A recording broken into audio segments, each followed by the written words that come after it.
PT Bank Pembangunan Daerah Kalsel atau yang lebih dikenal dengan Bank Kalsel merupakan sebuah bank yang berdiri pada tanggal 25 Maret tahun 1964. Bank ini merupakan milik pemerintah Provinsi Kalimantan Selatan bersama-sama dengan pemerintah Kota Kabupaten se-Kalimantan Selatan. Atas dasar Peraturan Daerah Tingkat 1 Kalimantan Selatan Nomor 4 Tahun 1964 dan Undang-Undang Nomor 13 Tahun 1962 tentang ketentuan pokok Bank Pembangunan Daerah dengan modal dasar sebesar 100 juta rupiah, maka Bank Kalsel telah dapat memperoleh izin usaha dari Menteri Urusan Bank Sentral atau Gubernur Bank Indonesia dengan surat keputusan nomor 26/UBS/65 pada tanggal 31 Maret 1965. Seiring dengan diberlakukannya dual banking system oleh Undang-Undang Nomor 10 Tahun 1998 tentang perbankan, maka untuk menjawab tantangan tersebut, Bank Kalsel telah melakukan perubahan dengan Perda Nomor 16 Tahun 2003 yang memuat pembentukan operasional unit usaha syariah. Pada tanggal 13 Agustus 2004, Bank Kalsel Syariah hadir dalam rangka memberikan alternatif pelayanan perbankan kepada masyarakat Kalimantan Selatan yang mayoritas beragama Islam. Sejak saat itu, Bank Kalsel Syariah memulai periode baru operasional berbasis syariah dengan membuka kantor cabang syariah Banjarmasin, dan pada tanggal 4 Desember 2005 telah dibuka kantor cabang syariah Kandangan. Bank Kalsel Syariah itu didirikan pada tahun 2004. Kemudian kami ada membuka 2 cabang. Yang pertama ada di Banjarmasin, membawahi Banjarmasin sampai dengan Kota Baru. Kemudian untuk yang cabang yang kedua ada di Kandangan, cabang induknya membawahi Banuanam. Nah, saat ini usia Bank Kalsel Syariah sudah memasuki yang ke 13 tahun. Alhamdulillah dari 13 tahun itu perkembangannya cukup baik. Nah, dan harapan kita mudah-mudahan nanti ke depannya dengan dukungan masyarakat khususnya di Kalimantan Selatan, Bank Kalsel Syariah itu akan menjadi bank yang unggul lah di Kalimantan Selatan ini. Prinsip syariah adalah prinsip hukum Islam dalam kegiatan perbankan, berdasarkan fatwa yang dikeluarkan oleh lembaga yang memiliki kewenangan dalam penetapan fatwa di bidang syariah. Kegiatan usaha yang berdasarkan prinsip syariah antara lain adalah kegiatan usaha yang tidak mengandung unsur riba, maisir, garar, haram, dan zalim.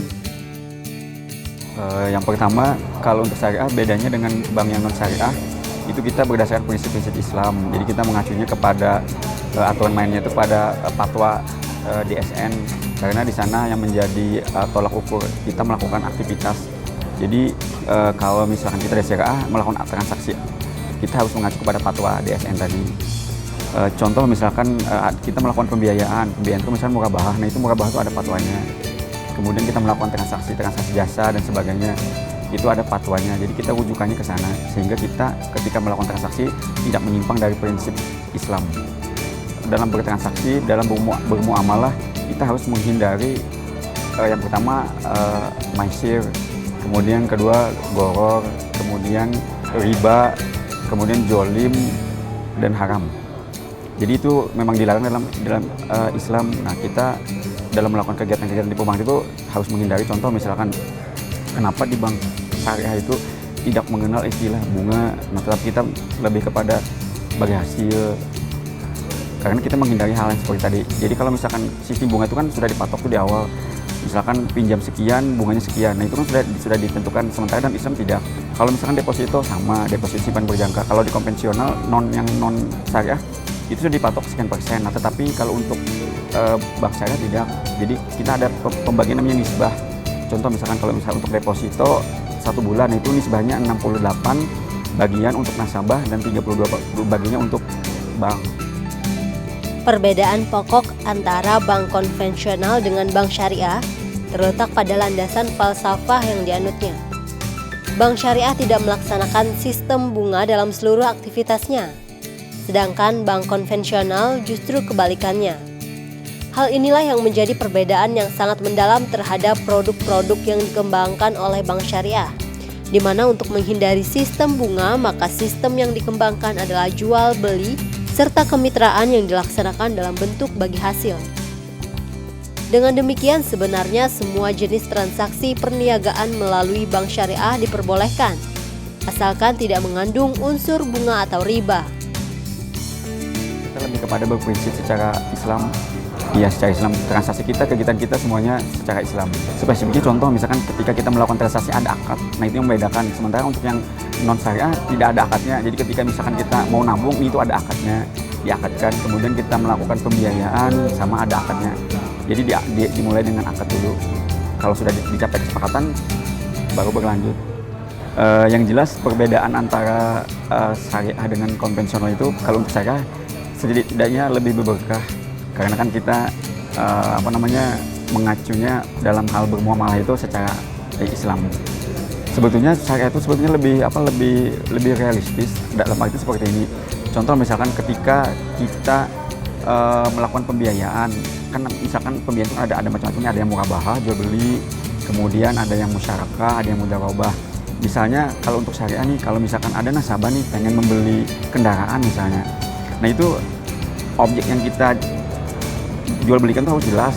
Nah itu salah satu prinsip syariah harus jelas. Tadi kita menghindari kayak semacam apa tadi, maisir atau goror. Jadi kita harus jelas objeknya. Jadi bank syariah itu ketika misalkan melakukan pembiayaan tidak boleh diberi uang digunakan untuk apa saja, tidak boleh. Jadi harus jelas tujuannya, objeknya harus jelas. Yang kita biayain misalkan nasabah itu pengen membeli kendaraan misalkan. Nah itu di mana tempatnya, nanti kita sama-sama ke sana atau mungkin nanti bank yang mentransfer dananya. Secara garis besar, produk perbankan syariah dapat dibagi 3. Yang pertama yaitu produk penyaluran dana. Produk ini terdiri atas prinsip jual beli, prinsip sewa, dan prinsip bagi hasil. Yang kedua yaitu produk penghimpunan dana. Produk ini meliputi giro, tabungan, dan deposit yang terdiri atas prinsip wadiah dan prinsip mudharabah. Yang terakhir adalah produk jasa perbankan. Selain dapat melakukan kegiatan penghimpunan dan penyaluran dana, bank syariah juga dapat memberikan jasa kepada nasabah dengan mendapatkan imbalan berupa sewa atau keuntungan. Produk di syariah itu pada prinsipnya yang pertama ada jual beli itu contohnya murabahah, kemudian ada yang musyarakah itu kerjasama. Jadi ketika misalkan nasabah itu memiliki usaha, kemudian mereka mau mengembangkan usahanya, ketika misalkan mau pembiayaan secara masyarakat, jadi nasabah memiliki dana sendiri, bank memiliki dana juga, nanti dikongsikan dana itu dan dikelola oleh nasabah. Nanti ada perhitungan bagi hasilnya. Nah, kemudian yang berikutnya adalah istisna. Nah istisna itu kayak semacam inden. Jadi ketika misalkan nasabah itu pengen membeli rumah atau membeli apa, nah itu bisa dibiayai melalui fasilitas istisna tadi. Nah kemudian keunggulan istisna itu kalau misalkan untuk pembelian rumah pembangunan selama jangka waktu pembangunan itu tidak dikenakan angsuran. Jadi angsuran itu akan dibayar oleh nasabahnya ketika telah terjadi serah terima. Jadi ketika misalkan rumahnya selesai 100%, lengkap semuanya, diakadkan, nah sejak saat itu terhitung baru bayar angsuran. Misalkan 3 bulan masa pembangunan atau mungkin 6 bulan itu tidak dikenakan pembayaran dulu. Sampai saat ini nasabah bank Kalsel Syariah sudah cukup banyak, khususnya di wilayah Banua 6, yang mana sebagian besar mayoritasnya menganut agama Islam. Dan ini merupakan potensi besar bagi bank Kalsel Syariah untuk merangkul nasabah. Dan bank Kalsel Syariah harus terus berinovasi dalam hal ini pelayanan kepada para nasabah. Bank Kalsel Syariah saat ini alhamdulillah nasabah-nasabahnya cukup banyak. Kemudian juga apalagi kan khusus untuk Banua 6 ini kan terkenal bahwa masyarakatnya itu agamis. Nah itu salah satu potensi bagi kami untuk lebih banyak merangkul nasabah-nasabah yang ada di Banua 6 ini supaya berbank syariah. Nah kendalanya mungkin kadang-kadang masyarakat itu belum memahami sepenuhnya tentang perbankan syariah. Nah ketika kita lakukan edukasi, kita lakukan pengenalan seperti hanya acara kita lakukan seperti ini, akhirnya kan timbul pemahaman dan justru malah imbal baliknya itu mereka malah suka dengan bank syariah. Kemudian bank syariah juga setiap tahunnya ada mengadakan undian. Nah, untuk tahun ini Bank Kalsel Syariah bagi setiap penabung tabungan Al Barakah itu berkesempatan untuk mendapatkan hadiah umroh. Bagi nasabah-nasabah yang pengen menabung juga kita ada menyediakan hadiah langsung. Jadi ketika misalkan datang ke bank dengan nominal tertentu akan kita berikan hadiah langsung. Bank Indonesia telah membuat kebijakan baru bahwa semua unit usaha syariah pada tahun 2023 nanti harus memisahkan diri dari induknya. Dan saat ini Bank Kalsel Syariah telah melakukan upaya-upaya untuk melaksanakan kebijakan yang telah diatur oleh Bank Indonesia.